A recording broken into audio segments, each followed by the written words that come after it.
Radio Star.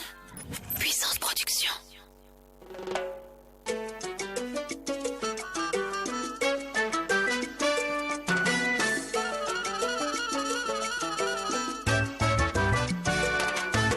Soki nde tolingi mboka toyokana bato nyonso ya Kongo tobosana lelo koswana tomipesa mpona ekolo tobotama bakongole tokotikala bakongole.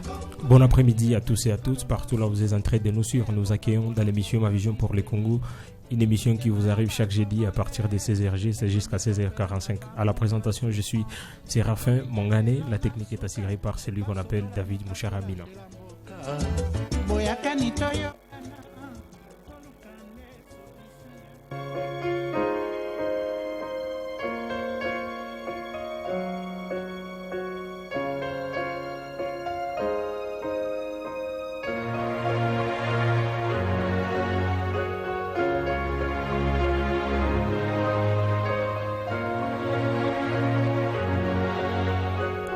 Ma Vision pour le Congo, une émission qui accorde à tout citoyen ayant une vision pour le développement, qui pense qu'il peut faire quelque chose pour le Congo, cet espace-là, de parler, de présenter, de faire au public, qu'est-ce qu'il pense, qu'est-ce qu'il peut faire, une chose à faire.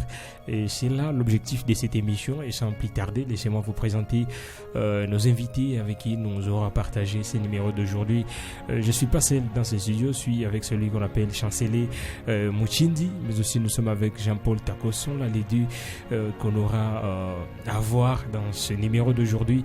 Et sans plus tarder, laissez-nous recevoir Chancelier Muchindi. Nous sommes ravis encore de vous avoir dans cette émission Ma Vision pour le Congo. Chancelier. Merci beaucoup Séraphin. Bonsoir à tous les auditeurs de la Radio Star qui sont en train de nous suivre en ce net moment. Dans cette émission Ma Vision pour le Congo, une émission, n'est-ce pas, qui est en train de faire plaisir à tous les auditeurs de la Radio Star qui sont connectés en ce net moment, Séraphin. Voilà, merci Takos, Jean-Paul. Nous sommes dans une grande joie encore de vous avoir eu dans ces studios de la Radio Star. Bon, c'est un plaisir partagé, cher Séraphin. Nous saluons tous les auditeurs de la Radio Star. Nous saluons les collègues co-débatteurs et bienvenue à notre émission. Voilà, comme vous le savez toujours, c'est une émission interactive. Si vous avez des idées, des arguments à nous faire par rapport à tout ce que nous faisons, par rapport à la thématique, n'hésitez pas à nous écrire sur les 09 77 50 88 77, sur les 09 77 50 88 77, ou les 085 39 66 494 sur les 085 39 66 494. Et si vous êtes connecté sur Facebook, notre page Facebook Ma Vision pour le Congo RDC, elle est opérationnelle. Vous pouvez nous écrire et ça nous fera tellement plaisir de recevoir tout ce que vous avez comme idée, comme argument par rapport à tout ce que nous faisons ici. Et comme vous le savez toujours, dans la première partie, on accorde à nos invités de nous dire, de présenter tout ce qu'ils pensent, de tout ce qu'ils peuvent faire une fausse affaire. Mais aussi dans la deuxième partie, on aura développé une thématique qui touchera beaucoup plus. La prime est-elle un crime ou une héroïne pour l'éducation congolaise? Ça sera la thématique que nous aura développée dans la deuxième partie de cette émission. Sans plus tarder, Chancelier, c'est pas pour vous. Il y a des gens qui ne veulent pas se sentir fiers d'être congolais, mais quand je vous vois, vous, c'est pas d'abord pour vous. Quelle est votre attitude par rapport à cette question? Oui, Séraphin, merci beaucoup pour ta préoccupation par rapport à l'attitude selon laquelle certaines personnes ne sont pas fières d'être appelées congolais. Moi, j'ai toujours été fier. J'ai toujours été fier d'être appelé congolais. Ça me fait énormément un plaisir, ça me fait une grande joie d'être appelé congolais parce que, bon, ce n'est que ça comme pays dans lequel j'appartiens. J'ai pas de pays, j'ai pas de choix. Donc, je suis fier d'être congolais, d'être appelé congolais, Séraphin. Mais c'est pas Chancelier, qu'est-ce qui vous a beaucoup plus motivé à se sentir ainsi? Oui, ce qui m'a poussé, vous savez, bon, nous sommes nés au Congo, bon, de parents congolais. Dans ce pays, c'est pour moi une obligation. C'est pour moi une obligation de devenir congolais. D'ailleurs, vous savez, dans certains pays, c'est comme moi aujourd'hui, même si je suis noir, s'il s'avère que je naisse, par exemple, dans un pays qui n'est pas le Congo, par exemple, si par exemple mes parents m'ont mis au monde, par exemple, du côté des États-Unis, là, j'aurais déjà acquis la nationalité américaine. C'est que dès lors que je suis né sur le sol congolais, déjà, j'appartiens à la République démocratique du Congo. J'ai la nationalité congolaise, Séraphin. Voilà, merci beaucoup. C'est pas Jean-Paul pour vous, c'est pas si vous partagez les mêmes avis comme Chancelier vient de le dire. D'abord, c'est pas pour vous, Jean-Paul, pour vous d'abord. Qu'est-ce que vous pensez d'abord par rapport à la nationalité congolaise? Bon, je ne vais pas partager le même point de vue que mon débatteur à côté parce qu'il a dit que lui, il se vit être congolais parce qu'il est né de parents congolais. Bon, à l'inverse, je pense que même si je ne serais pas né congolais, j'aurais toujours le plaisir de l'être. Parce que regardez, le Congo, c'est le plus beau pays qui existe en Afrique, le plus beau pays où on peut encore espérer vivre si une fois les choses étaient organisées. Il a dit s'il était américain, si je serais aussi français un jour, ou si j'ai été français, je devrais aussi vouloir acquérir une deuxième nationalité congolaise. Mais celle-ci, je la détiens d'abord comme une nationalité mère, c'est-à-dire de là où je suis né, mais je devrais en acquérir d'autres une fois si je n'étais pas congolais. Ce pays ici mérite d'avoir, un Congolais mérite d'avoir une fierté de l'être, parce qu'il faut voir ailleurs comment on estime et comment on donne de l'estime à un Congolais. J'étais en train de parler avec des amis burundais qui disent bon, là chez vous, vous avez tout, mais pourquoi vous venez toujours commander tout ce que nous avons ici? Ou bien c'est notre politique qui est un peu plus adaptée pour qu'on puisse vous accueillir. En fait, les Congolais font vivre l'Afrique. Et en plus, vous connaissez que ce pays, ni était le Congo, peut-être qu'il y a des nations qui ne seraient pas développées jusqu'à aujourd'hui. Voilà, merci beaucoup. Vous avez compris avec moi, comme Jean-Paul vient de le dire, pour lui, il pense que l'on devrait être fier de se sentir congolais du fait que tout ce que nous regorgeons comme ressources, vraiment pour lui, il est dans l'obligation de se sentir ainsi. Nous saluons la présence Isidore Baragnuera. Nous sommes tellement honorés de vous avoir dans cette émission, Ma Vision pour les Congo, qui a, disons, une émission qui a comme objectif de présenter tout ce qu'on pense, tout ce qu'on peut faire, une fausse affaire. Isidore, nous sommes tellement ravis de vous avoir dans cette émission. Merci beaucoup, cher journaliste, pour l'invitation encore une fois. Ça me fait encore plaisir de venir encore dans ce studio de la Radio Star et de venir encore dans cette grande émission. En tout cas, je suis honoré, merci. Voilà, c'est pas Isidore pour vous. Bon, je sais que vous le savez comme nous tous. Ma Vision pour le Congo, c'est un espace qui accorde à tout jeune, disons tout citoyen, de parler, de présenter tout ce qui peut faire une fausse affaire. D'abord, avant de nous présenter tout ce que vous avez comme idée, comme projet pour le Congo, c'est pas si pour vous vous sentez fier d'être congolais.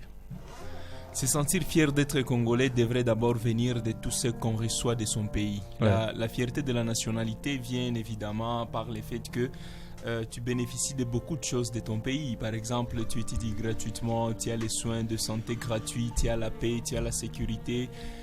Tu roules dans des bonnes infrastructures, dans des routes, dans de belles maisons, ou soit partout là où tu vas à travers le monde, on te reçoit bien tout simplement parce que tu es congolais. Voilà ce qui devrait en principe nous donner comme fierté d'être congolais. Mais vous vous rendez compte, quand vous allez à l'étranger, en tout cas quand vous êtes congolais, personne ne vous respecte, personne ne vous prend au sérieux. Excusez un peu, Isidore. Et moi je me dis... Isidore, excusez un peu, vous avez dit que, par rapport à l'éducation, ce qu'il y a comme route, d'abord c'était la question de savoir si vous vous sentez d'abord fier d'être congolais. C'est là où je vais arriver exactement.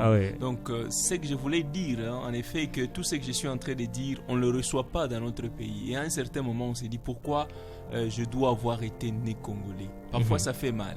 Mais après encore, on se rend compte que la nature a fait assez que nous soyons congolais et on n'a pas à changer. Nous sommes victimes de notre nature. Et de cet effet, nous sommes obligés de nous sentir fiers d'être congolais, même si cette fierté vraiment n'est pas garantie par nos institutions, par nos gouvernements successifs et consorts. Mais de toute façon, je me sens vraiment bien d'être congolais, de ces grands Congos, de cette grande diversité que nous avons. Plus de 450 tribus, plus de 5 ethnies. Nous avons une superficie de plus de 2 millions de kilomètres carrés. Nous avons beaucoup de richesses. Et voilà, quand tu pars à l'étranger, tu trouves que les autres n'en ont pas. Tu te dis, waouh, C'était bien vraiment d'être congolais, mais en effet, encore, cette fierté peut disparaître ou disparaît parfois même quand on se dit que pourquoi nous avons tout ça, mais enfin, on n'est pas développé, on n'est pas organisé. Voilà, merci beaucoup Isidore pour tes mots, mais quand même, je voulais encore revenir vers vous. C'est pas, Isidore, si vous aviez quelque chose que vous pouvez prendre comme, je dirais, je me dis, il y a eu plusieurs projets au Congo, Bukangalonzo, la zaïrianisation, en fait, il y a eu beaucoup de choses. Mais c'est pas pour vous, qu'est-ce que vous prenez? Vous pouvez dire non, moi je suis fier d'avoir vu ça au Congo. D'abord, la zaïrianisation, c'était un chaos total pour notre pays. Je voulais d'abord que vous puissiez nous dire qu'est-ce que vous aviez apprécié au Congo, que ce soit l'éducation, que ce soit nos routes. En fait, il y a eu beaucoup de projets, Isidore, c'est dans ces sens. En tout cas, pour moi, le grand projet que j'ai apprécié, c'est seulement le projet de Matata Mponyo pour la bancarisation. C'est le projet qui m'avait beaucoup fait plaisir, du fait que ça avait aidé à des millions de Congolais qui ne percevaient pas leur salaire, qui était jadis tiré à la source par certains responsables. Mais avec la bancarisation, ça aide quand même aujourd'hui à beaucoup de travailleurs congolais, surtout dans l'administration publique, de recevoir vraiment leur salaire. Et de deux aussi avec les projets de la stabilisation de la monnaie congolaise durant toujours la même période. Voilà ce qui m'avait beaucoup plus attiré. Mais jusque-là, en tout cas, je n'ai pas vu encore un autre projet public qui m'a tellement intéressé. Comme tu as parlé de la de la zaïrianisation, de Bukangalonzo. En tout cas, tous sont des chevals blancs. Voilà, nous sommes toujours vers vous, puisque les amis ont déjà présenté dans nos émissions précédentes, ils ont eu à dire tout ce qu'ils pouvaient dire, mais vous ne l'avez pas encore réalisé ici. Isidore, c'est pas pour vous si vous avez un modèle sur qui vous vous inspirez. Je peux dire, moi je m'inspire soit de Nelson Mandela, pourquoi pas Paul Kagame. C'est pas pour vous, qui est votre modèle? En Afrique ou au Congo? Bon, partout au monde, que ce soit au Congo, sentez-vous à l'aise de choisir un modèle? En tout cas, pour moi, le plus grand modèle que j'ai vu dans ces mondes, en tout cas, d'abord, je vois en Afrique, d'abord Paul Kagame, que j'ai eu vraiment le plaisir de rencontrer en octobre 2019 dans un sommet à Kigali de Youth Connect. En tout cas, c'est un type qui m'avait tellement touché à travers d'abord ses inspirations personnelles, sa vie personnelle, comment il est parvenu au pouvoir et comment dans 25 ans il a pu transformer un très petit pays, le Rwanda, qui actuellement est devenu vraiment un pôle économique en Afrique, mais également un pays exemplaire de par la lutte contre la corruption, de par le développement du pays, de par l'économie et consorts. En tout cas, c'est un type vraiment qui m'a tellement inspiré. Alors à travers le monde, là je vois l'ancien président américain Barack Obama, qui aussi fait partie vraiment de modèles qui m'avait inspiré avec la lutte contre la crise financière internationale. Vous avez vu comment le monde était cloué de partout, mais seulement dans moins de 4 ans, il était parvenu vraiment à redynamiser la finance internationale, et cela avait fait assez que vraiment encore le monde aujourd'hui puisse encore respirer à travers quand même ses pensées, son équipe et consorts. Voilà les deux grandes personnalités sur qui vraiment je porte beaucoup plus d'admiration. Ah oui, merci beaucoup Isidore. Vous avez touché le Rwanda, Paul Kagame. C'est pas pour vous, vous avez touché beaucoup de choses. Certes, nous devons accepter les avancées d'autres pays, mais je ne sais pas pour vous Isidore, quand vous prenez le Rwanda comme modèle, c'est qu'une fois pour vos affaires, vous allez aussi instaurer, je dirais, un pouvoir qui fait régner la paix. Vous savez, dans notre pays, surtout pour le Congo, nous avons d'abord besoin d'une, si j'appelle ça comme ça, d'une dictature nationaliste. Parce qu'à un certain moment, pour redresser un pays, ça demande d'abord une dictature nationaliste, pas une mauvaise dictature. Quand tu as une dictature nationaliste, on remet encore sur les rails d'abord l'économie, et là je parle du modèle du Rwanda avec le Rwanda Revenue Service. Vous avez ce système-là qui permet à ce que tout ce qu'il y a comme revenu de l'État puisse arriver jusqu'à la destination et de financer le développement. Vous avez aussi le respect des fonds publics, le fait de ne pas confondre sa poche avec la poche publique. Et c'est comme ça que ça aide aussi au développement. Et si on doit avoir peur aussi, par exemple, la peur de ne pas faire la confusion entre son intérêt privé et son intérêt public. Voilà la raison pour laquelle j'apprécie d'abord cette dictature-là de Kagame, qui est une dictature nationaliste. Et après ça, on peut maintenant aller vers la démocratie quand tout le monde sera déjà vraiment responsable de lui-même, taillé, et que l'administration publique soit déjà organisée. Nous avons des infrastructures nécessaires, nous avons la sécurité, une armée qui est financée et qui est entraînée, qui est bien recrutée, société et qui est bien équipée et avec ça, on peut maintenant partir à la démocratie et là, ça peut marcher. C'est pourquoi moi, personnellement, j'apprécie les modèles rwandais et si on applique les mêmes modèles aujourd'hui d'abord au Congo, pendant 5 ans, 10 ans et puis on revient à la démocratisation du pays, alors je suis sûr et certain que nous aurons un pays très puissant. Voilà, on a eu un pays où il y a eu le règne, je dirais, dictatorial, mais n'allons pas revenir sur ça, Isidore. C'est pas d'abord, avant de prendre la dernière question pour vous, quelle serait votre, disons, c'est pas comment vous prendrez la relation entre les Rwandais et les Congo, puisqu'aujourd'hui il y a des gens qui veulent faire tout juste pour faire payer au Rwanda tout ce qu'ils ont eu à commettre chez nous. Médecin, je ne sais pas pour vous, en tant que visionnaire, en tant qu'un citoyen ayant une vision pour son pays, je ne sais pas qu'est-ce que vous pensez par rapport à la relation congolaise, rwandaise, disons. Tu sais, mon frère, les Bashi disent un chaouba baïnyaga chibaraihuna. Qu'est-ce que ça veut dire? C'est-à-dire un naïf, on ne le demande pas, mais on le ravit. Alors, le fait que le Rwanda soit à côté de nous, un pays très petit, très pauvre, face à un grand Congo qui est très riche, mais qui est composé exactement de responsables qui n'arrivent pas à prendre conscience de ce que nous avons, les Rwandais ne pouvaient que faire ça. Si nous étions à la place des Rwandais, peut-être on allait aussi agresser les Congos. Tu vois un peu. Donc c'est pour dire que moi je ne condamne pas d'abord le Rwanda comme pays, mais je condamne nous Congolais qui ne savons pas protéger ce que nous avons. En fait, c'était la question de ça par rapport à la relation. Oui. Je vais arriver par là. Oui. Donc c'est pour dire que je ne peux pas dire que les Rwandais sont mauvais. Je peux dire que c'est nous qui sommes mauvais. Et par conséquent, la relation entre nous et les Rwandais devrait exister. Mais en tout cas, pourquoi vous condamnez l'hospitalité congolaise? Non, en quoi elle est mauvaise? Non, ce n'est pas l'hospitalité congolaise qui fait à ce que le Congo ne soit pas développé. Ce n'est pas ça la raison. Parce que recevoir les étrangers de venir chez nous, nous tous, nous avons au moins une origine étrangère. Presque nous tous. Et c'est la raison pour laquelle je me dis que tous les pays à travers le monde reçoivent les étrangers. Ce n'est pas ça le problème.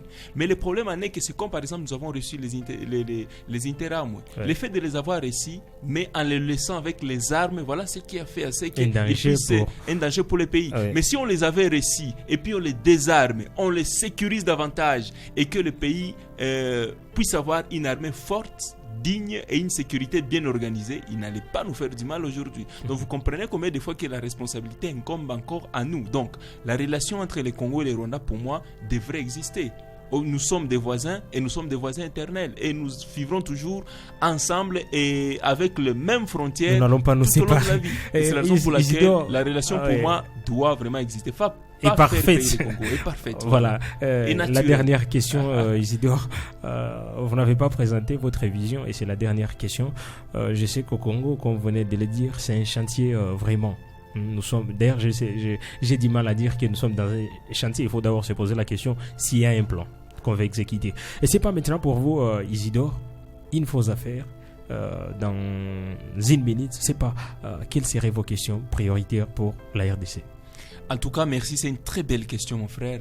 La première des choses, d'abord, c'est la sécurité. C'est-à-dire, si aujourd'hui je deviens président de la République, la première des choses, c'est d'abord de financer fortement la sécurité. Là, je vois l'armée, la police et les services de renseignement. Avec un bon recrutement, avec un bon paiement, un bon équipement et la modernisation de notre armée. Là, c'est la première des choses. La deuxième des choses, je devrais prioriser la traçabilité de la finance publique. Vous savez que rien ne peut marcher quand l'État n'a pas de moyens.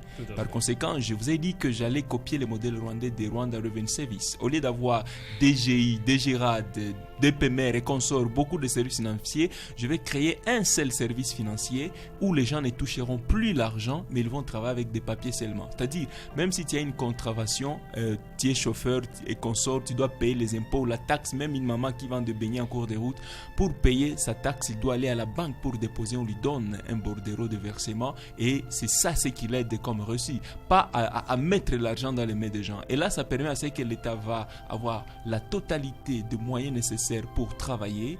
Et quand nous avons déjà ces moyens là-bas, là, nous allons maintenant financer le développement. Et là, je vais attaquer l'éducation, je vais attaquer la santé, je vais attaquer les infrastructures et enfin, je vais aussi aussi attaquer l'administration publique qui aujourd'hui est pourrie. Il y a beaucoup de gens qui ont déjà beaucoup de 65 ans d'âge actuellement, qui travaillent encore, mais qui ne savent même pas manier la machine ordinateur, mais qui sont encore dans l'administration publique aujourd'hui. Il n'y a plus de compétition comme dans l'ancien temps, où pour entrer dans l'administration publique, il fallait avoir vraiment une compétence indiscutable. Alors, et avec ça, si nous réalisons ces chemins-là, nous pouvons arriver à un développement beaucoup plus grand et avec un Congo beaucoup plus puissant qui pourra aider à l'Afrique aussi de marcher, parce que nous sommes, comme Mobutu le disait, nous sommes comme la gâchette du revolver qui est l'Afrique. Donc si le Congo marche bien, c'est toute l'Afrique qui sera développée, voire même le monde entier. Nous avons une puissance énergétique qui est plus grande, qui puisse donner les courants partout en Afrique. Nous avons aussi une puissance de l'eau qui puisse aussi alimenter un peu partout, et même de l'agriculture. Mais à un certain moment, quand tout ça n'est pas développé, c'est vraiment un problème. Et c'est comme ça que quand j'aurai fini avec l'administration, l'éducation et consorts, là maintenant, je vais attaquer l'énergie. Avec l'énergie, surtout pour le modèle, nous avons plus de 145 territoires à travers le Congo. Avec les 145 territoires, je veux mettre au moins chaque barrage hydroélectrique dans chaque territoire pour permettre à ce qu'il y ait le développement industriel, ce qui va conduire maintenant au développement de l'emploi, c'est-à-dire la création d'emplois. Et aussi, une fois que l'État aura aussi assez de moyens avec ces systèmes de traçabilité des finances, je vais créer ce qu'on appelle le fonds d'entrepreneuriat des jeunes. Ce qui peut permettre à ce que les jeunes puissent accéder à des crédits non remboursables pour créer des petites et moyennes entreprises, ce qui va créer encore des emplois. Si on demande à chaque jeune, on vous donne par exemple $10 000 ou $20 000, mais on vous dit par exemple d'engager 10 personnes dans votre petite et moyenne entreprise, vous allez vous rendre compte que tout le monde sera occupé, tout le monde aura de l'emploi, et l'État va encore après 5 ans gagner encore une fois en termes de taxes et d'impôts, ce qui va encore augmenter les revenus de l'État, ce qui va donner les salaires aux gens, et ce qui permet exactement le développement intégral. Voilà, merci beaucoup Isidore pour ton... Je sais que c'est un grand projet, c'était juste d'une manière, je dirais, synthétique. Vous avez touché la sécurité, la finance publique, vous avez touché l'éducation, l'énergie, vous avez vraiment touché l'entrepreneuriat aussi. C'est une bonne chose, cher visionnaire. Et là, on prend une courte pause avant de prendre la thématique dans notre deuxième partie.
Sur Radio Star.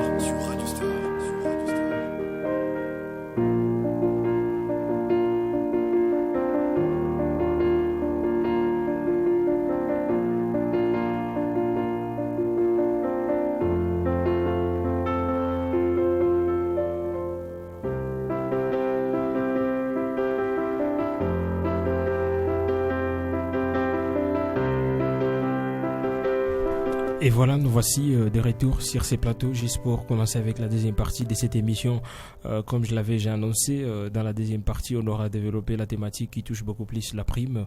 Et la thématique nous dit ceci: la prime est-elle un crime ou une héroïne pour l'éducation congolaise? Dans un arrêté provincial signé le 5 novembre, le gouvernement du Sud Kivu a fixé les frais de scolarité des élèves dans les écoles publiques et privées pour l'année scolaire 2020-2021.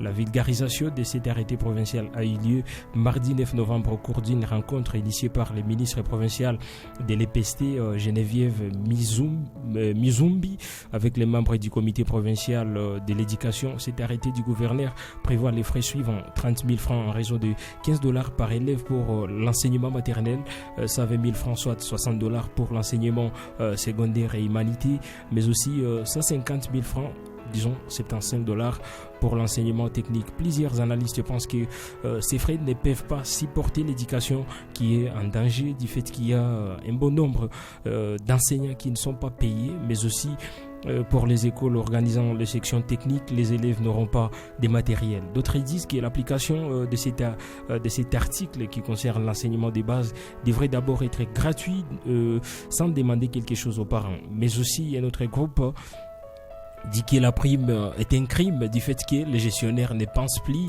à la formation de nos enfants, mais à l'argent d'abord. Disons, on aura à toucher quelques questions. Pourquoi demander la prime alors que les paiements des enseignants est progressif? En quoi la prime est-elle un crime pour l'éducation alors qu'il y a un bon nombre d'enseignants qui ne sont pas payés depuis l'année passée? Faudra-t-il compter sur la prime des parents pour voir si le système éducatif congolais sera sauvé? C'est pas, qu'est-ce que vous pensez? Je sais que vous êtes tellement nombreux, vous êtes scotchés sur la 99.d. Si vous avez des idées, des arguments à nous faire, n'hésitez pas à nous écrire sur le 09 77 50 88 77, sur le 09 77 50 88 77 ou le 085 39 66 494 sur le 085 39 66 494. Et notre page Facebook, elle est opérationnelle. Si vous avez des idées, des arguments, vous allez voir la thématique sur notre page Ma Vision pour les Congo. Et si vous avez des commentaires, des analyses à nous faire, n'hésitez pas à nous écrire. Et sans plus tarder, Chancelier Mouchindi, vous êtes assistant, vous enseignez à l'ISP Calais. D'abord, vous, je sais que je dirais, c'est pas comment vous appelez, puisque vous êtes un formateur éducatif. C'est pas d'abord par rapport à la prime. Vous, en tant que formateur des enseignants, quelle est votre analyse?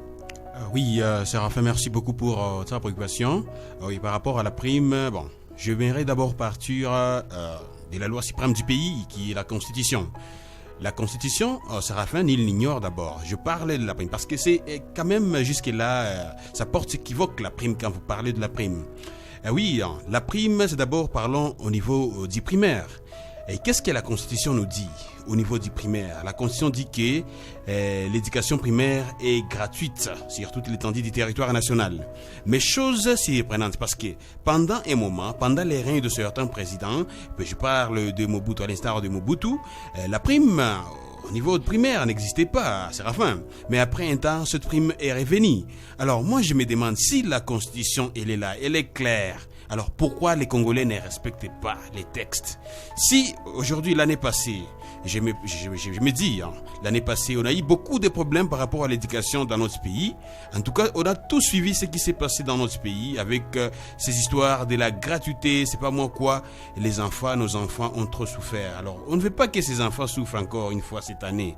Alors, je pense que pour ce qui est du respect des textes, du respect de la Constitution, la loi suprême du pays, je pense qu'il faudra appliquer ça. Je parle des enseignants. Chancelier, oui, avant d'avancer le deuxième argument, vous avez dit que l'on devrait appliquer, mais quand même il y a des analystes qui disent que non, bon, il ne serait pas temps d'appliquer l'article 43 qui oblige tout enfant en âge scolaire d'aller, disons, l'éducation doit être conditionnelle en fait en ce sens, mais comme il n'y a pas de moyens, c'est pas pourquoi appliquer l'article alors que ça nous conduit, je dirais, à une destruction de notre éducation. C'est pas vous, Chancelier, pourquoi appliquer alors que apparemment nous ne réunissons pas les moyens pouvant nous aider à réaliser ces projets? Oui, je pense que dans un premier temps, le gouvernement a fait de son mieux.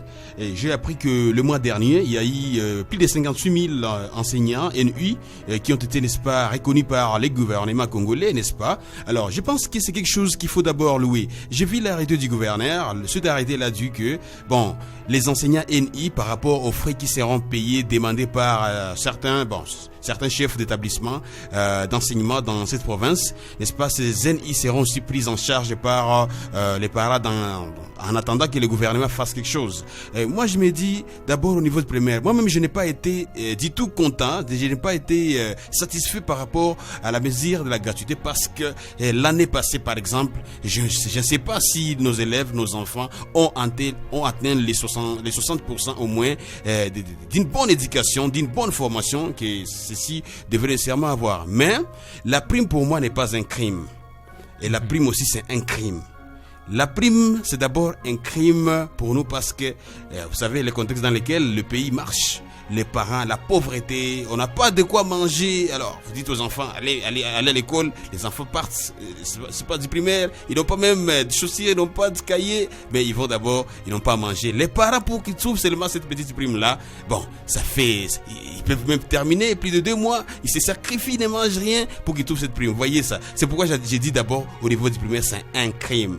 Et ce n'est pas aussi un crime d'autant plus que, ce n'est pas un crime d'autant plus que, ouais, les enseignants aussi, on avait pendant un moment les NI et qui devraient nécessairement aussi manger. Je ne dois pas aller, je suis enseignant, aller enseigner pendant 8 heures, pendant 6 heures de temps, ça que je n'ai pris quelque chose dans ma bouche, c'est pas moi, sur la dent, ça faisait aussi un problème sérieux. C'est pourquoi j'ai dit d'abord, la prime au niveau du primaire, on peut respecter, n'est-ce pas, les textes, la constitution, tout en gardant espoir que les gouvernements, en mettant pression au gouvernement, que cette mesure-là puisse être appliquée. Les NI, on ne veut plus voir les NI dans notre pays, les NP non plus. Si au secondaire, je connais que la prime, elle est là. La prime doit être là. C'est pourquoi vous avez vu les résultats de diplôme. Bon, on ne sait pas. Est-ce que les diplômes que nos élèves ont eu cette année, est-ce qu'ils ont mérité ça? Est-ce que l'examen d'État devrait avoir lieu? Bon, autant de questions par rapport à ça, c'est la fin. Voilà, merci beaucoup, chancelier. Vous avez touché beaucoup de choses. Vous aviez soutenu, mais aussi il y a un côté où vous n'avez pas soutenu la prime. C'est pas, Jean-Paul, vous êtes enseignant. D'abord, une question pour vous. C'est pas quand on a eu à supprimer la prime l'année passée, c'est pas quelle était votre position ou impression? Bon, je ne sais pas quelle position que j'avais parce que lorsqu'on a supprimé la prime et on a voulu rentrer dans la légalité que mon ami qui venait de finir à parler a dit. Parce que oui, c'est bien dit dans la Constitution que l'école primaire doit être gratuite. On n'a pas parlé de l'école secondaire, mais je vais parler pour l'enseignement. Bon, lorsqu'on décharge les parents, c'est déjà une bonne chose, du moins. Les enseignants ont soutenu la prime. Et non, c'est pas la prime mais la gratuité. Parce qu'ils ont fait 2 mois enseigner gratuit. D'ailleurs, c'est pas 2 mois, une année. Un enseignant qui a fait ses études supérieures mais enseigne, ou bien ce n'est pas enseigner, travaille. Parce que les gens oublient que le travail de l'enseignant, c'est l'enseignement. Il ne faut pas vouloir dire seulement la gratuité au boulot de quelqu'un qui travaille mais qui n'est pas rémunéré. En fait, la gratuité devrait avoir la forme qu'elle devrait, surtout si on rémunère quelqu'un. Alors les enseignants aussi, comme ce ne sont pas eux, je vais les défendre tout de suite là-bas, ce ne sont pas eux qui profitent de la prime, ils étaient prêts, et d'ailleurs ils le sont jusqu'à preuve du contraire, à accepter la gratuité. Mais attention, chers séraphins, chers auditeurs de la Radio Star, ne faut pas confondre la gratuité qu'on nous a amenée au populisme politique. Les amis qui sont ici l'ont bien dit, surtout le premier qui a parlé l'a dit, gouverner, c'est prévoir. D'abord, est-ce que j'ai une finance conséquente pour la gratuité? Parce que vous ne pouvez pas aussi venir dire, bon, je paye, mais vous faites toute une année sans payer. Et puis, les gens ont commencé à avancer des arguments, mais les enseignants étaient d'abord prêts. Jean-Paul, avant de vous revenir, vous venez de dire non, pourquoi patienter? Mais quand même, je dirais, le paiement des enseignants est progressif. Pourquoi vous ne voulez pas patienter jusqu'à ce qu'on va payer la dernière unité? Là, je me souviens à la dernière émission, j'ai refusé le mot progressif là-bas parce que, en fait, c'était déjà du désordre dans des désordres. Vous disiez, vous allez payer un agent dont vous ignorez d'abord. On a dit, le président qui a voulu appliquer l'article 43 a ignoré le bénéficiaire. Si je veux payer, je dois d'abord savoir je paye combien et à combien de personnes ou combien d'agents de services de l'État. Parce qu'ils ne font pas ignorer que l'enseignement figure d'ailleurs dans ces services là-bas. Mais ils viennent sans d'abord connaître ceux-là qu'ils doivent payer. Ils vous disent gratuité. Alors pourquoi on ne devrait pas patienter que les tout derniers NI pouvaient être payés parce que vous avez dit que le paiement était progressif. Mais attendez, nous avons fini une année sans être payés. La progression c'est jusqu'à quand? À 20 ans. Parce que c'est aussi un NI qui a une famille. Ces enfants disent mon papa travaille ailleurs, maman travaille ailleurs, et il doit nous rémunérer, ils doivent manger. Vous devez dire à vos enfants d'attendre parce que le papa est en train d'être payé. Aussi, si c'est un paiement progressif, on fait les arriérés salariales, vous le savez, j'espère. On paye quelqu'un, si on a 10 mois impayés, on vous les donne tout d'un coup les jours qu'on payera. Mais depuis cette année-là, pourquoi alors ils ont instauré le frais de scolarité? Parce que c'est par abus, c'est par manque de frais, c'est par manque de moyens pour assurer cette gratuité qu'on est revenu à la fameuse frais de scolarité ici. Déjà, si c'était gratuit, on ne devrait plus payer les frais de scolarité. Mais n'oubliez pas que la gratuité existe à l'école primaire. C'est ce que dit la Constitution. Mais attention aux politiciens, ne regardez que les articles qui les arrangent. Et ceux qui ne les arrangent pas, ils jettent aux oubliettes. Pourquoi on ne devrait pas dire que on devrait d'abord voir comment réduire, par exemple, l'enveloppe salariale des agents de l'État, des hauts gradés, les députés, le ministre et le président. Parce qu'on va en parler ici peut-être. Mais vouloir vite courir à payer. Et en plus, cher Séraphin, cher journaliste, cher co-débatteur, on paye combien cet enseignant-là? On paye combien? Voilà, merci. C'est une question. Bon, c'est pas à moi à répondre à cette question. Avant de passer la parole à Isidore, nous allons prendre ses commentaires d'un intervenant sur notre page Facebook. Jean-Paul qui nous écrit en disant les points de vue des enseignants, les parents et les autorités politiques et scolaires doivent nous aider pour l'avancement du débat. Nos enfants méritent mieux que ça. C'est pas Isidore. Pour vous, par rapport à cette intervention, qu'est-ce que vous pouvez dire? C'est parce que vous avez compris ou bien que je lise encore? Non, j'ai compris. Ouais. Par rapport à la prime, exactement, tu m'as préparé avant de venir ici. En fait, il y a l'intervenant Jean qui nous a dit que les points de vue des enseignants, les parents et les autorités politiques et scolaires doivent nous aider pour l'avancement du débat. Nos enfants méritent mieux que ça. C'est pas vous, en tant que visionnaire, qui doivent faire les parents, les gouvernements, les enseignants par rapport à cette question de la prime? Merci encore une fois pour la question, Séraphin. Bon, d'abord, la première des choses, avant de faire mon analyse personnelle, les enfants des écoles techniques secondaires vont payer 150 000 francs l'année. C'est ça l'arrêté du gouverneur, qui est prévu. En plus, moi-même, je fais partie du secteur de l'éducation, du bureau éducatif. Mais ici, je ne parle pas comme quelqu'un de ces bureaux, mais je parle d'abord comme Isidore, comme visionnaire, comme jeune visionnaire. Alors, les enfants vont payer 150 000 francs pour les écoles techniques. Alors, nous prenons une école comme ITFEM, par exemple, où nous pouvons avoir, par exemple, 500 enfants. S'il faut payer 150 000 l'année, ils auront 75 millions de francs congolais l'année. Et s'il faut diviser ça par 12, ils auront 6 250 000 francs congolais. Et c'est là pour les 50 enseignants, par exemple. Et s'il y a 50 enseignants, exactement, chaque enseignant aura 125 000 francs congolais pour la prime et aussi pour le salaire de l'État, 290 000 francs congolais des salaires. S'il faut mettre ça ensemble, c'est 415 000 francs congolais, ce qui est environ 207 $. Là, je n'ai pas tiré les frais de fonctionnement de l'école, je n'ai pas soutiré le frais technique, parce qu'ils ont des ateliers à faire fonctionner. Je n'ai pas tiré le frais des ouvriers, parce qu'il y a beaucoup d'ouvriers qui ne sont pas salariés de l'État. Je n'ai pas tiré le frais de l'énergie et de l'eau, parce qu'ils payent ça, quel que soit que c'est une école publique. Je n'ai pas tiré la perdition scolaire. Ils peuvent commencer l'année à 500 personnes, mais tout au long de l'année, il y a des enfants qui peuvent mourir, qui peuvent tomber malades, ou des abandons, ou des changements de l'école. Et aussi des nouvelles unités au secondaire, parce que l'État a payé seulement 58 000 au niveau national pour les écoles primaires, pour les enseignants de l'école primaire. Ce qui montre combien de fois qu'il y a encore un grand problème. C'est vrai, la prime, c'est la meilleure c'est le meilleur des projets qu'un gouvernement puisse avoir. Là, on pourrait applaudir et c'est très bien. Et constitutionnellement parlant, à son article 43, c'est prévu que l'enseignement primaire est gratuit. Mais ce n'est pas prévu que l'enseignement secondaire est gratuit. Mais tellement que notre gouvernement ne s'est pas prononcé là-dessus pour dire que voilà où se trouve exactement la prime. Ils ont gardé le silence. Au besoin même que pour cette année scolaire 2020-2021, les écoles ont commencé déjà à faire payer. À l'heure où je vous parle, beaucoup d'écoles commencent à payer. La fois passée, la Téné d'Ibanda a été en grève, tout simplement parce que pour les écoles officielles, c'est-à-dire gérées directement par l'État, ces écoles-là, on leur exige de prendre seulement l'arrêté du gouverneur, tandis que pour les écoles publiques, c'est-à-dire gérées par les conventions catholiques, protestantes et consorts et islamiques, ces écoles sont en train de percevoir des primes au-delà du salaire qu'ils perçoivent de l'État. Et là, avec cette cacophonie qui se crée actuellement, nos enfants sont en train de subir des torts et des torts. C'est pourquoi je me dis que si notre État serait responsable, l'État congolais allait attendre jusqu'à ce qu'il puisse avoir assez de moyens pour décréter la prime. Comme ça, là, ça va aider à l'équilibre de l'éducation de nos enfants. Il ne suffit pas que nos enfants puissent entrer en classe sans payer, mais sans formation.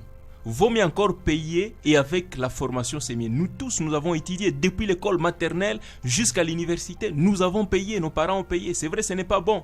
Mais s'il faut payer pour une bonne formation, c'est mieux. Le français dont je vous parle ici, c'est un français venu de cette bonne formation que j'ai réussi. Alors, imaginez-vous maintenant que nos enfants qui terminent l'université n'aient pas été capables même de formuler une phrase en français. C'est grave. C'est un chaos. Et c'est la raison pour laquelle je me dis que notre gouvernement devrait prendre d'abord le temps pour avoir assez de moyens et de concentrer tous ces moyens-là à l'école primaire. Parce que depuis le mois de septembre de l'année passée, on avait doublé notre salaire, nous les agents de l'État. On avait doublé ça et pour l'école secondaire, et pour l'école primaire, et pour les agents des bureaux. Alors, moi je me dis que si on aurait doublé ces salaires, pour l'école, on aurait triplé ou même quadruplé pour l'école primaire seulement. On laisse de l'école secondaire et on laisse la prime à l'école secondaire et de faire la prime, de faire la gratuité seulement à l'école primaire. Je vous assure qu'aujourd'hui, on allait réussir et que l'école secondaire pourra venir peut-être 2 ans, 3 ans après et là aussi ça allait marcher et il n'y aurait pas tout ce qu'il y a comme perturbation actuellement. Oui, merci beaucoup Isidore pour tes mots. Vraiment, j'ai tiré quelque chose. Vous avez dit sans payer, sans formation, c'est, je dirais, un enseignement chinois où on ne fait que vous donner par rapport à vos moyens. C'est pas Isidore, avant de prendre chanceler, en quoi, disons, je dirais, la prime peut-elle contribuer à la formation de nos enfants? Comme je l'ai dit, la prime peut contribuer à la formation de nos enfants. C'est lorsque les enseignants sont bien motivés, sont bien payés. Les écoles sont bien équipées, il y a des matériaux didactiques nécessaires pour enseigner nos enfants. Les ateliers fonctionnent normalement bien avec des machines de pointe. Et avec ça, ça peut contribuer à l'éducation de nos enfants. Et si on supprime la prime, mais l'État fait la substitution de ce que les parents payaient auparavant, jadis, avec ce que l'État donne maintenant comme contribution, là, ça allait encore mieux marcher parce que tous les enfants... qui n'ont pas assez de moyens, qui viennent des familles pauvres, ces enfants de la rue qui n'avaient pas la possibilité d'étudier, tous ces enfants seraient à l'école aujourd'hui. Et voilà ce qui serait bon pour la gratuité. Mais il fallait que l'État fasse la substitution de ce que les parents payaient. Mais sans cela, ça sera comme un crime. Voilà, c'est là où la prime serait comme... C'est là où la gratuité serait comme un crime. Mais si l'État devrait avoir assez de moyens de substituer, parce qu'il y a des écoles où les enseignants percevaient $350, mais aujourd'hui, on demande à cet enseignant-là d'avoir maintenant $100 ou $120 ou $150. Les salaires ne diminuent jamais. Les salaires doivent plutôt augmenter. Même si on diminue $1 sur votre salaire, la conséquence serait la démotivation. J'avais fait une étude là-dessus en 2010 à la Pralima où j'étais en train d'étudier la motivation du personnel et la productivité du facteur travail. Qu'est-ce que j'avais remarqué? Je me suis rendu compte que plus le personnel était motivé à travers l'augmentation des salaires, à travers les avantages sociaux, plus la productivité en termes d'hectolitres de production de la bière, des boissons gazeuses aussi augmentait au même niveau. C'est vrai, il y a des facteurs, des capitaux qui aussi pourraient entrer en jeu, mais vous comprenez combien de fois que plus les enseignants sont motivés, plus ils préparent leurs leçons sans problème et plus ils ne sont pas des quimilards. Parce qu'aujourd'hui, vous avez des enseignants qui enseignent dans 5 écoles au même moment. Ouais. À quand cet enseignant pourra se concentrer? Voilà. Même 10. Même 10, Ouais. voilà. Et qui sont des percepteurs en plus des Ça, nous n'en enseignants allons plus parler. à domicile. Vous voyez. Ouais. Donc tout ça, ça peut jouer négativement à l'éducation de nos enfants. Donc il faut une motivation pour nos enseignants, et cela pourrait aider à nos parents aussi de ne pas payer la prime et à nos enfants d'avoir une bonne éducation. Voilà, merci. Avant de revenir vers Isidore, vous avez compris que pour lui, en fait, il pense que comme l'État n'est pas prêt à mieux faire dans ces secteurs, il serait bon de faire quelque chose pour aider nos labos, puisqu'il y a des labos. Je prends l'exemple pour les électroniciens, les mécaniciens. En fait, il y a des matériels. En fait, il y a des machines. Ils vont vous dire, pour avoir cette machine, il nous faut 15 000. C'est pourquoi il a avancé des arguments du genre. C'est pas pour vous, chanceler, vous en tant que formateur des enseignants. Il y a des gens qui pensent que les enseignants ne font absolument rien. Ils pensent que aller devant les enfants et parler pendant, je dirais, une leçon à l'école secondaire, c'est 50 minutes. À l'école primaire, à notre époque, c'était 30 minutes. Ils disent que non, l'enseignant ne fait absolument rien. Et pourquoi ils réclament? C'est pas pour vous, en tant que formateur des enseignants, disons, chanceler. Qu'est-ce que vous pouvez dire par rapport à cette question? Oui, merci beaucoup Séraphin par rapport à sa préoccupation.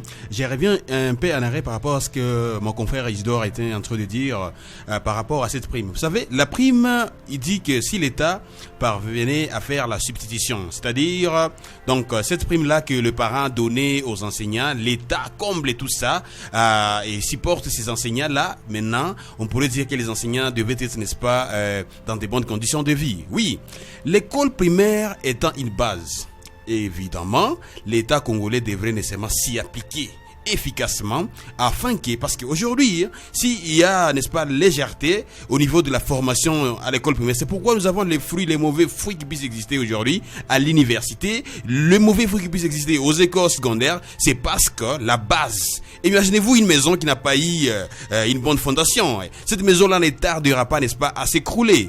Et je soutiens cette idée que le gouvernement fasse une substitution, comme ça cette prime-là, les parents se disent non, on va laisser les gouvernements prendre, n'est-ce pas, en charge les enseignants. Si on touchait la prime des parents $200 et le gouvernement va nous augmenter par exemple $250, comme ça là on peut supprimer la prime. Mais je me dis aussi, cette prime a un problème au niveau où j'étais en train d'enseigner aussi pendant un moment ici en ville. C'est certes que c'était dans des écoles privées parfois, mais aussi dans des écoles conventionnées. Mais quand on vous dit un enseignant, parce qu'il y a prime, on considère un élève plus qu'un enseignant. On vous dit, au lieu que nous perdions un enseignant, un élève ici, autant mieux perdre des enseignants ou 10. Enseignants. Vous voyez, c'est à cause de cette prime. C'est pourquoi les enseignants sont aussi négligés. Vous entrez dans une classe, vous enseignez les élèves ne respectent plus les enseignants parce qu'ils disent non, c'est nous qui sommes vos boss. Alors si vous me chassez, alors vous allez prendre quoi ici? C'est pourquoi moi-même je déteste cette prime avec la toute dernière énergie. Mais je me dis une chose,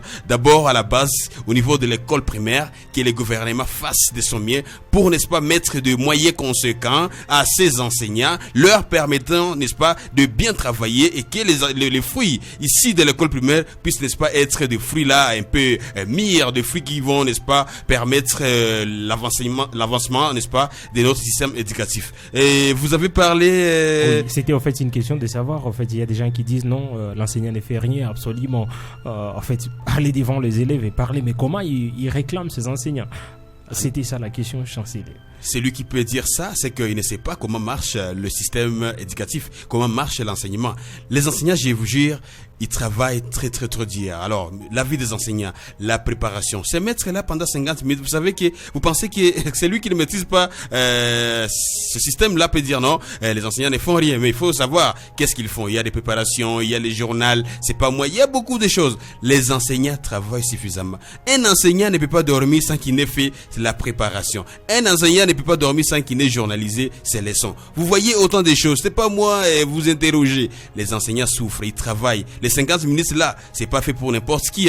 Il faut voir comment est-ce que quand vous faites une première expérience, quand vous êtes stagiaire, comment ça donne la première expérience quand vous voulez devenir enseignant. Ouais. C'est du travail lourd pour les enseignants, ça sera fait. Voilà, en fait, vous aviez compris comme moi que en fait, ils méritent quelque chose puisque former quelqu'un, surtout sur le plan scientifique, vraiment c'est un travail louable. C'est pas Jean-Paul, avant de vous faire la parole, vous aviez compris ce qu'a dit le formateur, l'enseignant de l'ISP.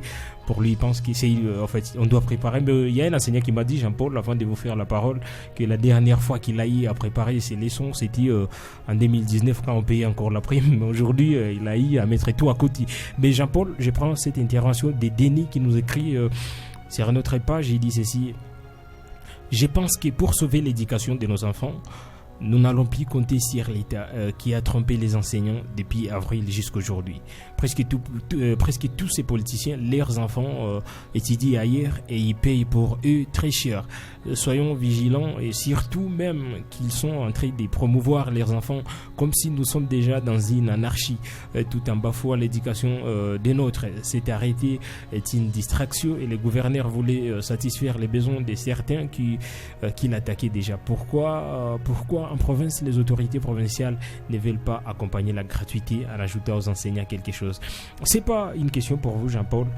D'abord, vous, en tant qu'enseignant, quels seraient les salaires qui peuvent vous satisfaire? Si je peux répondre à la question après, mais je voulais prendre l'intervention de tout à l'heure là d'Isidore et de tout ce que les amis ont déjà dit ici. Isidore a déjà dit qu'il a fait une étude à l'agroalimentaire. Lorsque un agent n'est pas motivé, la production aussi diminue. Je ne veux plus y revenir. Mais je vais vous montrer la plaisanterie qui existe dans le secteur d'enseignement avec nos nouvelles autorités ici. Je me souviens bien lorsque j'étais encore à l'ISP, un ministre s'est improvisé comme ça. Il a dit les étudiants doivent payer à un taux de 92, de 920 francs, les dollars. Et vous regardez comment les étudiants ont dit applaudir parce que en fait, ils bénéficiaient un peu d'argent, mais les labos ne fonctionnaient plus. Les enseignants qui revendiquaient, mais c'était un peu du populisme. Bon, ça s'est passé comme ça. Ça, c'était la première aventure dans le secteur de l'enseignement. Jamais vous ne pouvez pas payer quelqu'un en 92. Puis lorsqu'il part acheter un litre d'eau de Javel, vous lui faites payer $20 et pas même $20 à 920, mais $20 à 2000 ou à 1800 à l'époque.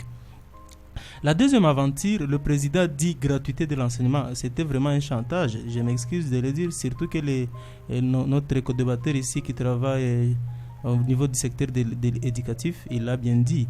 Puis c'est par après que le ministre doit intervenir. Non, suivez bien, le président n'a pas dit gratuité à l'école secondaire. On avait cherché un mot comme ça, on l'avait manqué. C'était vraiment... Et enfin, au niveau provincial, le gouverneur qui vous fixe l'arrêté pour seulement satisfaire un côté. Et le côté que le gouverneur a voulu satisfaire, c'est les gestionnaires. Le mal qu'il y a dans la prime aussi, si les autres ne l'ont pas souligné, c'est le fait d'avoir cédé ces écoles à ces gestionnaires. Il vous dit, vous payez ça 50 000 francs, mais le 25% reviennent aux gestionnaires. 25% de ça, c'est 50 000. Si on disait que c'est 100 000 francs, c'est que vous allez débourser encore 25 000 pour un seul gestionnaire. Pourquoi? Pour son fonctionnement aussi. Pour dire, s'il ne fixait pas le 25% qu'il devrait envoyer aux gestionnaires, les gestionnaires n'allaient pas accepter l'arrêté. Au fait, c'est encore de la prime payée, le frais de scolarité ici. C'est de la prime payée, pas cette fois aux enseignants, mais aux gestionnaires. Pourquoi alors le gouverneur ne serait pas à mesure de dire l'argent débloqué par le parent? Ça, c'est quand c'est qu'il oublie aussi le parent. Il pense que lorsqu'ils ont déversé le 75, tout revient à l'enseignant. D'abord, il y a encore une anarchie dans la distribution, dans la répartition de ce frais-là. Et vous pensez que c'est l'enseignant que nous avons payé alors qu'on a satisfait quelques bureaux pour qu'ils envoient des enseignants à l'école. Enfin, les enseignants d'ailleurs, ils disent on s'arrange ensemble avec le parent. À quand est-ce qu'on va finir la prime? La prime n'a fait que changer de nos on l'appelle plus aujourd'hui prime, on l'appelle frais de scolarité, on l'appelle motivation, convention para-élève. C'est comme ça qu'elle avait commencé. On ne fait qu'un cercle vicieux, non? Si on devrait alors supprimer la prime, les amis ont avancé une idée. Je ne sais plus en parler trop. Motiver d'abord l'enseignant de l'école primaire. Quelqu'un qui croira que l'enseignant ne fait rien, qu'il a un jour enseigné. Et surtout que combien qui veulent enseigner dans ces pays, combien qu'on se le dise. Parce que je suis licencié comme celui-là qui travaille au gouvernorat. Pourquoi lui ne devrait pas monter enseigner? Je vais récupérer son boulot. Parce il n'a pas été formé pour ça, Jean-Paul. En fait, nous restons avec 6 minutes, Jean-Paul. Je n'ai pas répondu à la question. Vous voulez qu'on nous paye combien? Détrompez-vous, je n'ai pas un montant avancé parce que ce que reçoit un enseignant... Ce qui prenait, c'est qu'on vous donne alors, Jean-Paul. Un instant. Ce que reçoit l'enseignant, parce que ce qu'on nous donne, c'est beaucoup si c'était ça le coût de vie. on vous donne 290 000 francs. C'est déjà beaucoup. Si c'était en dollars, vous voyez. Mais on vous donne 290 000 francs là où un dollar est à 2100 francs. Vous achetez quoi? Parce que déjà pour avoir ce micro ici ou avoir ces cahiers, vous achetez en dollars un cahier qui coûte... En fait, le salaire d'un enseignant durant 2 mois, ça ne donne même pas la garantie de donner de la tenue ou des objets classiques à ses enfants. Surtout que, n'oubliez pas aussi que les parents font payer plusieurs autres frais et dont les enseignants ne sont pas exemptés. Si on donnait par exemple les logements aux enseignants, si on leur donnait, vos enfants vont aussi étudier gratuitement. Si on leur donnait de l'uniforme, parce que ça se vend partout dans les écoles. Et en plus, s'il y avait un marché de 290 000 francs que vous donnez à celui-là, mais sans oublier qu'on te donne ça $40, vous allez dans un marché où quelqu'un d'autre a reçu 800 000 francs, qui ne va pas au boulot. Je connais beaucoup qui sillonnent ici au gouvernement. Ils n'aillent jamais au boulot, mais ils ont 800 000. Oui, merci beaucoup Jean-Paul. Nous prenons cette intervention de Christine Dagano. Je crois que ça sera votre manière de conclure, cher Isidore. Pour Dagan, lui, il dit ceci: la ville de Rome n'était pas bâtie en un seul jour. À mon humble avis, nous devrions maintenir l'idée de la gratuité et la développer progressivement, en associant en amont tous les blocs concernés, surtout les deux ailes du processus parents et enseignants. C'est pas Isidore, je sais, en une minute, puisque nous restons avec 4 minutes, et ça sera votre conclusion. Exactement, je donne tellement raison à ces types. En tout cas, la gratuité de l'enseignement devrait être progressive parce que le pays n'avait pas assez de moyens. Le pays a été détruit pendant longtemps. Alors, il fallait maintenant une reconstitution, encore une fois, de la finance de l'État afin de voir tel ou tel projet à être accompagné exactement à la prime. Comme je l'ai dit tantôt, que l'État devrait concentrer tout son effort sur l'école primaire et laisser d'abord l'école secondaire afin d'équilibrer l'éducation de nos enfants. Parce que pour arriver à résoudre un conflit et de permettre une bonne formation de nos enfants, il fallait vraiment satisfaire tous les partenaires éducatifs, dont notamment les parents. Il fallait que les parents soient satisfaits avec la suppression de la prime. De deux, il fallait aussi que les enseignants soient satisfaits avec l'amélioration de leur salaire aussi. Et il fallait aussi que les gestionnaires soient aussi satisfaits avec les frais de fonctionnement nécessaires pour les équipements, le matériel et consorts. Voilà, merci beaucoup. Pour tes mots, Isidore, vraiment pour vous, la prime doit rester juste pour voir comment améliorer notre système éducatif. Chancelier, pour vous. Oui, à l'école secondaire. Voilà, merci pour la précision. Chancelier Mouchindi, pour vous, c'est pas en une minute, puisqu'il nous reste avec moi des 3 minutes, c'est pas quel serait votre dernier message? Oui, Séraphin, merci beaucoup. Mon dernier message, c'est que l'État puisse renforcer, n'est-ce pas, l'éducation de base. Et quand je parle de l'éducation de base, je parle de l'école primaire et que cet enseignement-là demeure toujours gratuit, surtout de l'étendue du territoire national, pour permettre, n'est-ce pas, à nos enfants d'avoir une bonne éducation, une bonne formation. Parce qu'aujourd'hui, c'est que nous vivons au niveau des universités, des niveaux de secondaire, c'est chaotique parce que la base n'a pas été bien préparée. C'est pourquoi j'insiste, je martèle pour que la gratuité puisse régner et que la formation des bases puisse être bien assurée. C'est un peu ça, ça. Voilà. D'accord, Jean-Paul, pour vous, vous êtes enseignant, je ne sais pas quel serait votre dernier message par rapport à cette thématique, mais aussi aimant à tous les enseignants et ceux qui sont nombreux à nous suivre en ce moment. Bon, les enseignants, si je ne me trompe pas, ils sont toujours d'accord avec la gratuité. Mais lorsque les amis interviennent, ils parlent de l'État. En fait, l'État congolais étant comme une autorité, des fois, elle a honte d'assumer l'échec. Moi, je propose toujours une solution. Comme d'ailleurs Isidore l'avait dit, si on prenait tout ce qu'on avait déjà payé aux enseignants de l'école secondaire, qu'on les rembourse aux enseignants de l'école primaire, et là, je voudrais ravir l'école primaire dans le main des gestionnaires. Comme ça, je vais étatiser tout. À l'école secondaire, les écoles qui sont encore dans le main des gestionnaires, je les considère comme des écoles privées. En attendant que encore je puisse réunir, parce que lorsqu'on considère une école étant privée, elle paie déjà des taxes aussi. Je vais encore emmagasiner un peu de moyens pour que l'année prochaine, je récupère encore ce qui était déjà considéré comme privé, je les étatise aussi. Parce qu'en étatisant l'école primaire, vous allez d'abord les ravir dans le main des gestionnaires et vous avez la gratuité totale. Et puis l'année prochaine ou les années suivantes, vous ravissez aussi l'école secondaire. Je pensais que vous allez souhaiter une bonne soirée à tous tous les enseignants qui nous suivent en ce moment.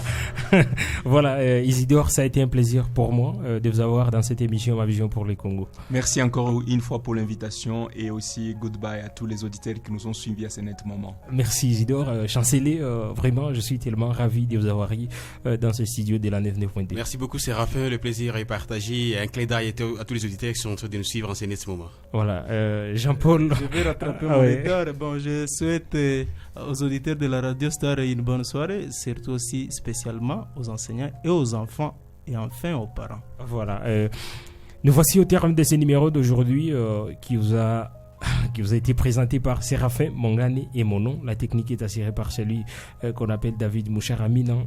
J'étais pas seul dans ce studio, j'étais avec Isidore Baranuera, mais aussi nous étions avec Chancelier Mouchindi, nous étions aussi avec Jean-Paul Takos. Nous vous disons vraiment merci de nous avoir prêté oreille.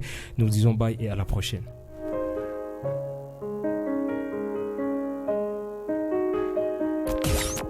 Puissance Production. Radio Star.